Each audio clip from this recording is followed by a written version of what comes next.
अब हमार लड़का राइडर बनी राइडर। अरे पापा हमरा विश्वास नहीं के होगत कि हम का कहीं।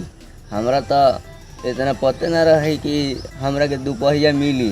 हम तो सोचते रहे कि तारा मरला के बादे हमरा दुपहिया मिली, लेकिन तू मरे से पहले ही हमरा के दुपहिया ले आके दे देलो। हम मान लेनी कि तू हरामी हड़े, कुत्ता हड़े, चौबन हड़े, आखि हरे तो हमरे ना। हम सोचले बानी जौन काम हम ना कइनी जौन काम तू कर। का तू का सोचत लगे तहार बाबा सिर के जगह पर हम अपन इलाज करा ले? ना बेटा, हम तो सोचले रही कि लद्दाख जाके हम घूमी। अब तू जो लद्दाख जाके घूम, माल पटाओ, ऐश कर। अरे बाबा चाबी दो। ला बेटा ला।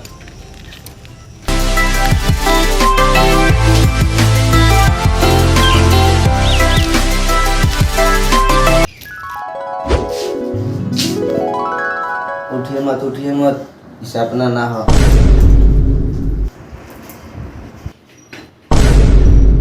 पापा आज हमरा हाथे कोनो मर्डर हो तू हमारे तो रोकी हो मत। साले आज तक तो एगो मूस माराई ना, साले मर्डर करी हम। एकर मर्डर करबे रे? ओ कर जवन कहत रहे कि भोरे के सपना सच होखला। बाबू 1 बजे के भोरे ना कर देला, उठा तोड़ा 1 बजे आ कहत तक सपने हमर सच होई। कुंकुम के औलाद ई बतिया तो साचे कहत बा। चल तोरा घर ने सरप्राइज धर लेबै। होती घरी सरप्राइज कह के धनिया लावे भेजल ना, पता ना के कोची लागे के बोलावत बा।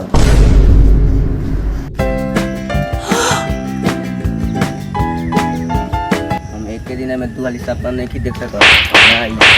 अरे सपना ना इधर मोटरसाइकिल चाबी।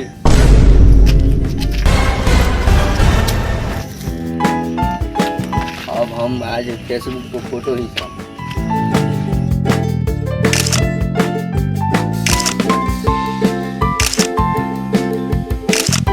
फोटो अपलोड, #लद्दाख, #पापा का पारा। हाँ प्रीति आवत नहीं, हमारे को नयका बाइक किनल बा, घूमे चलल जाई।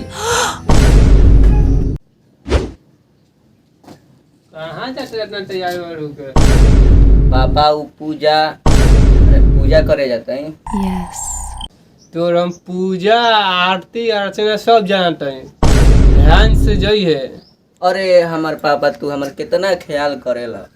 तोर ना बाइक के तो उनको स्क्रैच आई ना तोरा धो दे। पापा हम पक्षी बनल चाहतनी, हम उड़ल चाहतनी आकाश गगन में। जब नीचे ये तो धनिया ले ले ना तो खुशे ना दे अपना भवन में। दिन भर धनिये चरत रहलन, बाप ह की जिराफ ह। चला हमार बाइक पर घूमे। आई हो दादा हमार बाइक चोरी हो गई, हमारे बाबा तो किडनी बेच के बाइक खरीद ली हन। आई हो दादा, हमको अगर पता होता ना तुम्हारे पास बाइक ही नहीं है तो हम कभी नहीं आते तुम्हारे साथ ये भोका भोकी पार। हम बैठेंगे और हम तौल भी खोलेंगे और अब हम जाएंगे भी इनके साथ। अरे भाई डिश ब्रेक मत मारिए भाई, डिश ब्रेक मत मारिए तू भाई। फोटो अपलोड, #बाइक चोरी, #पापा कूट दिए, माल छोड़ के भाग गई।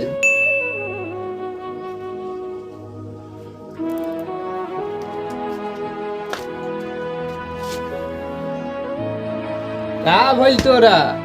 बाइक दिले वहीं जाके माल घुमावला तोरा। ये देख कुकुर ऐसे मुंह बना के बैठल बाड़े। अरे पापा पूजा करे गई रही और वो जिंगे से बाइकवा चोरी हो गई। देख ले लापरवाही के नतीजा। हाँ पापा हम जान गई नहीं, ये हमारे चादर ना रुमाल है, जितना रुमाल बा उतने में गोड़ फैलावे के पड़ी। ले चप्पल जाके धनिया लेके आ। हाँ पापा हमरा खातिर ये बनल ही बा, हमरा इहे खाए के बा, इहे पहने के बा, आ इहे लेके जाके धनिया लागे के बा।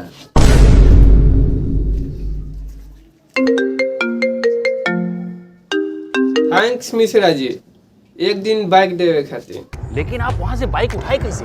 वो सब छोड़ो, चलो लद्दाख घूम के आइल जाए। बाप से पंगा बड़ी महंगा।